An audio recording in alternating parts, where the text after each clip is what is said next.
The widow had come into the town like a shadow drifting at the edge of life itself, her figure frail, bones sharp beneath skin that had forgotten softness, her eyes hollowed by sleepless nights and hunger that gnawed like a beast inside her, her breath shallow and cracked as if every inhale was borrowed from some cruel debt she could not repay, her hands trembling as she clutched the edges of her worn dress, a dress that once might have carried the dignity of a wife, but now was nothing, more than a rag clinging to her with the weight of dirt and grief. And though she had not spoken to another soul for hours, perhaps days, when she saw the settlers gathered along the wooden porches and dusty streets of that frontier town, she found the last shred of courage she had and whispered words that tasted, like shame on her tongue. Bread, she begged, just bread, nothing more. Not gold nor silver, not even a place to rest her head, only a crust, a slice, a mercy small enough that surely even hardened hearts could spare it. But as the words slipped from her dry lips, the settlers turned, their faces marked not with pity but with suspicion, amusement, cruelty, the kind of looks that said she was less than human, a beggar unworthy of their charity, and when she stepped closer, desperation pushing her forward. A man sneered, his boots heavy as he shoved her back, the ground rising to meet her in a storm of dust that stung her eyes, laughter following the fall, sharp and cutting. Another man stepping forward to tug at the hem of her dress with his boot like she was some filthy stray daring to touch his porch. And then a hand struck her cheek, the sting hot, her head spinning as the crowd gathered, jeering, mocking, spitting words that hurt worse than the blows, calling her worthless, shameless, a widow whose hunger made her an offense to their pride. And she lay there in the dirt, her body trembling, her vision blurred by tears and dust, wondering how far humanity could sink when faced with the smallest plea for mercy, wondering if the earth itself might open and swallow her rather than let her suffer this humiliation. But then the air shifted, the jeers faltered, a silence creeping in, not because pity had suddenly awoken in their hearts, but because another presence had stepped into the street, a shadow stretching long in the afternoon sun, tall and still, a figure whose boots struck the ground not with the careless swagger of cruelty, but with the deliberate weight of a man who carried storms within him, and as heads turned, whispers hushed. The settlers' laughter died like a flame choked of air. For standing there was the rancher, the man who lived beyond the hills, a man the town had named Lonely, not because he was weak, but because he had chosen silence, chosen solitude, a man carved by hardship and time, his face weathered like old leather, his shoulders broad from years of work that broke lesser men, his hands calloused, rough, strong enough to split wood with a single swing, yet now curled into fists that trembled not with fear, but with controlled fury, and his eyes burned with something the settlers were not accustomed to seeing, something that made their mocking throats tighten and their grins fade, for in those eyes was judgment, and behind that judgment a dangerous calm, the kind of calm that promised violence if pressed. And the widow, still on the ground, turned her gaze upward through her tears, seeing for the first time not the settlers who had spat on her misery, but the towering figure who looked upon her not as a beggar, not as a nuisance, but as a soul, broken and battered, yet still a soul. And as the rancher stepped forward, his shadow falling across her like a shield, the settlers took an instinctive step back, their laughter caught somewhere between memory and shame, their hands twitching at their sides as though wondering if they should defend themselves, though no weapon had yet been drawn. For the weapon was in his silence, in the tightening of his jaw, the slow curl of his fingers inside worn leather gloves, the storm in his chest that every man there knew could break at any second, and when he reached her, he did not speak to the crowd. He did not curse them nor threaten them, for he knew men like these fed on words and challenge, but instead he knelt, his knees pressing into the dirt beside her, his hand extending rough and scarred. a hand that had known labor and loneliness, a hand that shook not with doubt but with restrained power. And when his fingers brushed hers, lifting her slowly, carefully, she felt strength, warmth, something human that she thought had died with her husband long ago. And as he steadied her trembling frame against his side, he bent low enough that only she could hear, his voice low, deep, quiet, but carrying more weight than the settler's jeers had ever carried, and he whispered, "I'll take you home, dear." Words that did not sound like charity, did not sound like pity, but sounded like a promise, a vow forged in the fire of silence, and though they were spoken gently, they thundered in her heart louder than any shout, shaking the dust of despair from her spirit, and as those words settled in her bones, the settlers shifted uneasily, some spitting to the side, others muttering curses under their breath, because they knew what it meant for him to step in, for him to claim her, to shelter her. For in a world where cruelty was the rule, kindness was rebellion,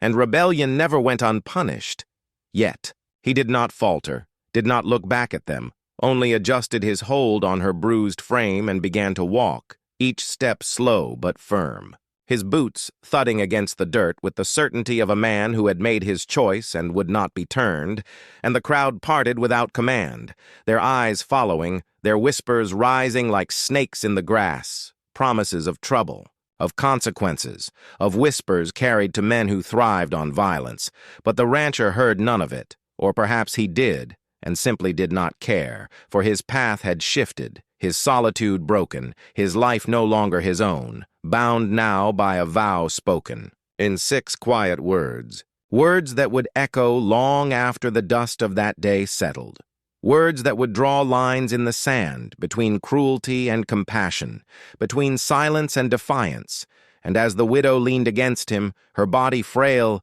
but her spirit stirring with the faintest spark of hope, she understood that whatever came next, whether danger, whether hardship, whether the wrath of those who despised mercy, she would face it not alone, but with the man whose whisper had carried more salvation than the roar of 100 sermons, the man who had looked upon her brokenness and answered not with scorn, but with the simplest, most dangerous gift of all, a promise to take her home. The widow stumbled into the town like a ghost drifting between worlds, her dress torn and clinging to her body like a memory of dignity that the wind itself wanted to strip away. Her hair matted with dust, her lips cracked and pale from thirst, her steps unsteady as though each one might be her last, and yet she pressed on, her hollow eyes searching desperately among the townsfolk, her trembling hands lifted not in arrogance, but in supplication, the simple plea for bread trembling at the edge of her dry throat, a plea that carried all the weight of hunger and grief and a heart that had already broken beneath the cruelty of fate. But when the settlers noticed her, when their eyes fell upon her fragile figure in the fading light of the afternoon, they did not see her suffering as a call for compassion. They saw her as weakness, as intrusion, as something to be ridiculed, and so their laughter rose, harsh and bitter, cutting into the quiet street like knives of mockery, their mouths curling into sneers, one man stepping forward to block her path, his boots grinding into the dust as he spat at her feet, another pushing her shoulder until she stumbled, their voices taunting, cruel questions about where her husband was, jeers about a widow begging when she should have worked or starved in silence. And before long the crowd gathered, emboldened by each other, their cruelty growing bolder with every word, every shove, until a hand struck her cheek and sent her reeling to the dirt, her body collapsing under the weight of exhaustion and despair, and there, with her face pressed against the dry earth, her breath shallow, her tears mixing with dust,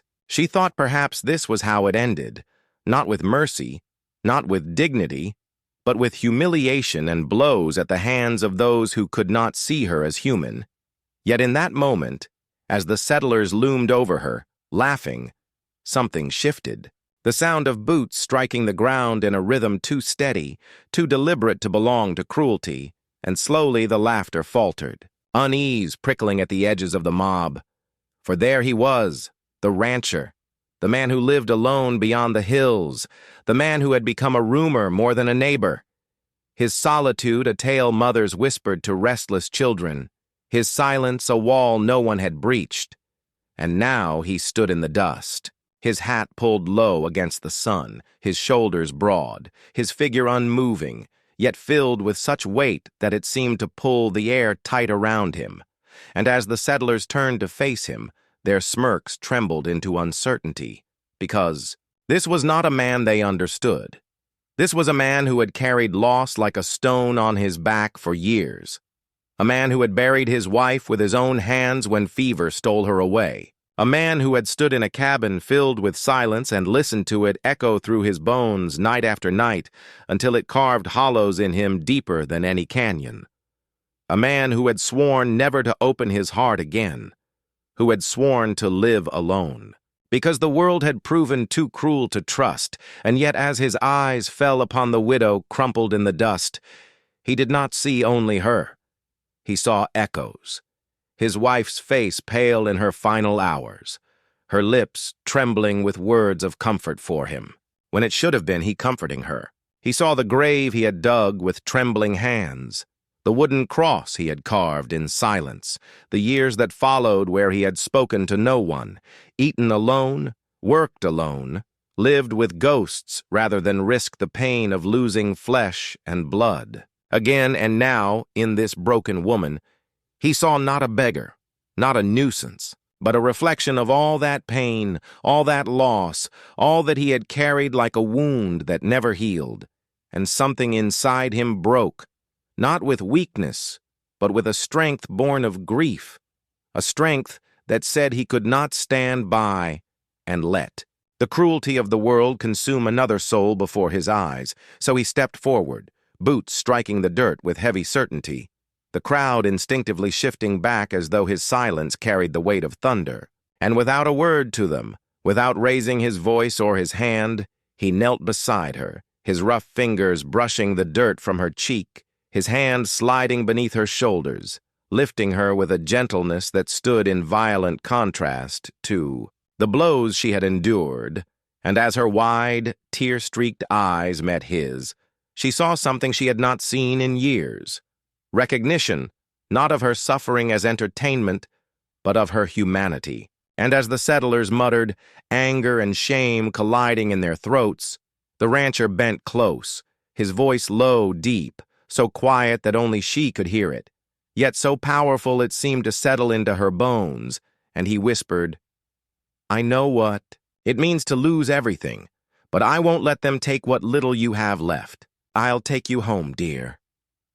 And those words, simple and unadorned, were more than a promise. They were a vow, a tearing open of a heart that had been closed for too long. And as he rose, guiding her against his side, the settlers watched, torn between fear and anger, muttering that this would not be forgotten, that he had crossed a line, yet none dared to move against him, for they saw in his eyes not just defiance, but the weight of a man who had nothing left to lose. And that kind of man was dangerous, more dangerous than a dozen armed cowards, and with each step he took away from them, carrying her with him.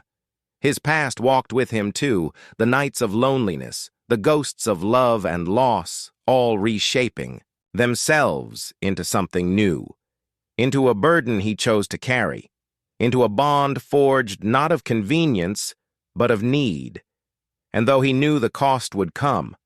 though he knew the town would not forgive his defiance, he also knew that for the first time in years he had chosen to fight, not with fists or bullets, but with the simple, radical act of mercy, an act that would ignite storms yet to come. And as the widow leaned against him, weak but breathing, she understood too that fate had given her more than shelter that day.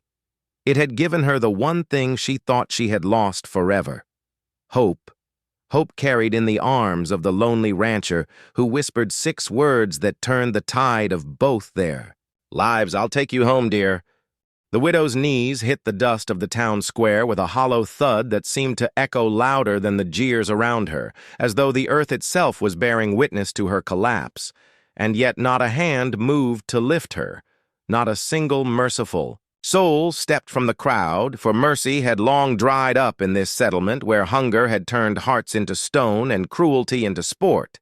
And there she knelt, shoulders heaving, her breath rattling as dust clung to the sweat on her brow. Her lips cracked from thirst, her stomach twisted in knots that no prayer could untangle, her thin hands trembling as she reached out again toward the nearest doorway, voice raw and pitiful as she whispered for bread.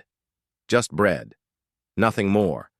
And the faces that stared back at her were not softened by pity but hardened by suspicion, eyes narrowing with disdain, lips curling with contempt, for to them she was not a woman left alone by fate, but a burden, a beggar, a creature beneath their boots, and one settler, emboldened by the sneering laughter of his companions, shoved her shoulder so that she sprawled against the ground, coughing, clawing at the dirt to rise, and when she lifted her face, streaked with dust and tears, he spat in the space beside her cheek, and the crowd erupted in cruel laughter, their boots scraping in closer, a circle tightening like a noose, and voices rang out, mocking her widowhood, mocking her hunger, mocking the desperation in her eyes, until the jeers grew into a chant, low, vicious, as though the mob were feeding on itself, savoring her degradation as wolves savor the scent of blood, and she tried to crawl, tried to drag herself toward the shadow of a wall, anywhere to escape their boots and fists.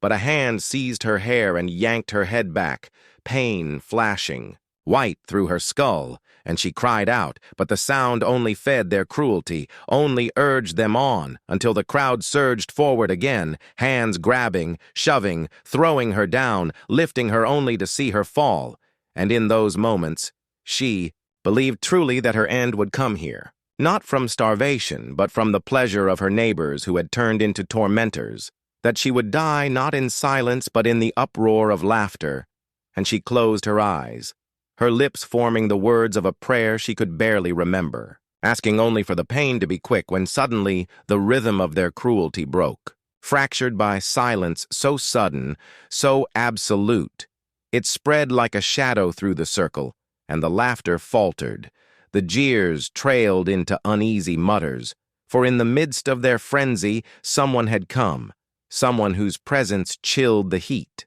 of their rage like a cold wind sweeping over fire, and when she opened her eyes through the haze of tears and dust, she saw him, a tall figure at the edge of the circle, broad-shouldered and silent, the brim of his hat casting his face into shadow, but his eyes gleamed with a sharpness that cut through every man in that square, a silence heavier than gunfire holding them, all still, for they knew him. They had spoken of him in whispers. The rancher, the one who lived alone beyond the hills, the one who spoke to no one, whose cabin stood as a dark silhouette against the horizon, a man bound to solitude by grief, or sin, none could say. But all feared the weight he carried, and now he stood among them, boots planted firm, gaze unwavering, not raising his voice, not reaching for the revolver at his hip, and yet his presence pressed down upon them until even the boldest shifted uneasily, their cruelty stumbling into hesitation, and then, with a steadiness that seemed to defy the danger of the moment, he stepped forward, each footfall loud in the silence, scattering the dust, until he reached her, where she lay gasping in the dirt, her body broken by humiliation.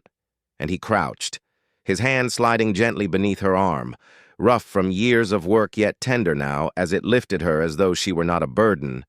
but something fragile, precious, and the crowd held its breath, as his other hand steadied her back, as his shadow fell over her like a shield, and then he leaned close, his lips parting to release words so quiet the mob had to strain to hear them, words not meant for them but for her alone, a vow that cut, deeper than any weapon. "I'll take you home, dear." And in that instant the world shifted, for the crowd knew what those words meant, knew that he had chosen to stand against them, to claim the one they had cast out, and though none dared move, though none dared challenge him outright, their eyes burned with the fire of grudges. Their mutters rose like hissing serpents. Curses spat low, promises of vengeance carried in the dust. But he ignored them, his silence louder than their threats, his arms steady as he guided her to her feet, half carrying her against his chest, as though she weighed nothing. And then he turned, and the circle broke before him, parting like tall grass before a storm, settlers stepping back with scowls and clenched jaws, some spitting into the dirt, others muttering of betrayal, yet none strong enough to stop him, none brave enough to test the fire simmering in his stillness. And he walked on, each step deliberate, his boots striking the earth like the toll of a bell, carrying her through their midst, out of the square, down the long road that stretched toward the horizon, the crowd's noise dimming behind him, though he knew and she knew that the silence was not mercy but reprieve, a moment before, the storm they would bring to his door. Yet still he walked, and as the last echoes of the town faded into the emptiness of open land, the widow clung to his shirt, her body trembling, her mind a blur of terror and relief. For she had never been so near to safety and danger at once, and as the sun dipped low, casting long shadows across the hills, the outline of his ranch came into view, stark against the blood-red sky. And she saw it not only as shelter but as a battleground, for she knew the town would not forget. The settlers would not forgive. And the man beside her knew it too. His jaw clenched, his eyes fixed ahead, yet he did not falter, did not waver, for his vow had bound him now, and as he carried her across the threshold of the lonely cabin, the door groaning open to a silence that had lasted years, he set her gently by the fire, her broken body sinking into the chair, her heart racing, and she realized that though she had escaped the dust of the town, she had stepped into a greater storm, one that would break not upon her alone, but upon them both. For kindness in a cruel land was rebellion, and rebellion demanded blood, and the rancher had chosen his side with nothing but a whisper. That night the ranch lay beneath a sky split by restless clouds, the kind that seemed to churn with secrets, the moon smothered in shifting veils of gray. And within the cabin the widow stirred restlessly, her breath uneven, her eyes heavy but never fully closing, for even in safety she could not trust the silence, and the man who had carried her from the town sat at the table in the glow of a single lantern, shoulders hunched, jaw set, his eyes fixed not on her but on the door as though expecting it to open at any moment. For he knew the nature of men, knew the way cruelty grew bold in numbers, and though his voice had been steady when he promised, her shelter in his chest beat the storm of an old grief now awakened, the ghosts of his past whispering that protection was never enough, that loss found its way in no matter how many doors you barred, and as the hours bled into the darkest stretch of night, the widow's thin hands clutched the blanket at her chest, her ears pricked at every creak of timber, every sigh of the wind, until finally, faint but unmistakable, came the sound of hooves, not one but many, dull thuds rolling across the dry earth, carrying the promise of vengeance closer and closer, and the rancher rose without a word, his shadow tall and stark against the wall, his hand brushing the cold steel of the rifle propped in the corner, and in that silence she understood what was to come, that the kindness he had shown her had branded him a traitor in the eyes of the settlement, and that traitors were not allowed to live long, not in this land where justice was twisted into cruelty and cruelty paraded as law. And so the sound grew, hooves beating like war drums, men's voices carrying low curses through the night air, until lantern lights glowed on the horizon, bobbing like wicked stars, and the widow felt her throat tighten with terror. But the rancher only exhaled slowly, as though he had waited for this moment all along, his grief-hardened resolve turning his silence into iron. And he turned to her, his voice low, a whisper nearly swallowed by the wind, telling her to stay, inside, to trust the walls though he knew they were paper against fire and bullets. But still he told her, because sometimes words were the only weapon you could give to someone whose world had already been ripped apart.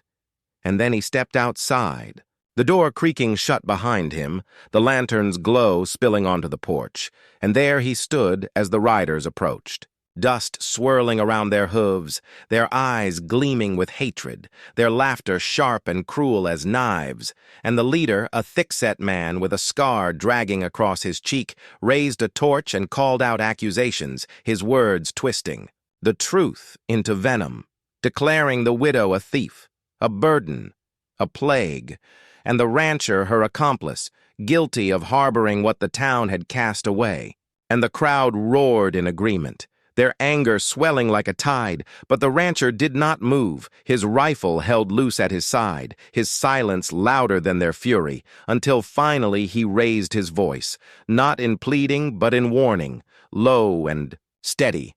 telling them that if they wished to touch her again, they would have to cross him. And for a moment the crowd hesitated, their firelight flickering against the calm steel of his eyes. For they remembered the stories, the whispers of what grief had made of him, but hatred is a beast that feeds on itself. And soon one man jeered, another shouted, until the air was thick with curses once more. And then a rock flew, striking the wall of the cabin, followed by another and another, shattering the night with violent cracks. And the widow inside clutched her ears, her heart hammering as shadows leapt on the walls like demons, and then came the first gunshot, a sharp crack that split the air, a warning that the reckoning had begun. And the rancher, with the patience of a hunter, lifted his rifle and returned fire, not in frenzy but with precision. Each shot a measured answer, each echo rolling across the hills, scattering the horses, sending some riders sprawling, and the night erupted into chaos, flames, whipping in the wind as torches flew. The cabin walls groaning under the assault, the widow crouched in the corner whispering broken prayers, and through it all the rancher stood unshaken, a sentinel carved in shadow and fire, holding the line against a world that demanded his silence, his surrender, and yet he gave them nothing but defiance. And as the hours stretched, as the dust thickened and the smoke choked the stars, the settlers realized the storm they had unleashed could not be easily quenched. For though they outnumbered him, though their fury was great, his resolve was greater. A man with nothing left to lose and yet everything to protect. And when dawn bled slowly across the horizon, painting the battlefield in pale light, the ground was littered with the remnants of hatred, horses scattered, torches extinguished, men groaning in the dust, and the rancher, though bloodied, though his breath ragged, still stood, his rifle hanging heavy in his hands, his eyes burning with the promise that no matter what storms yet came, he would not bend. And inside the cabin the widow rose on trembling legs, stepping into the morning light to find him there, battered but unbroken.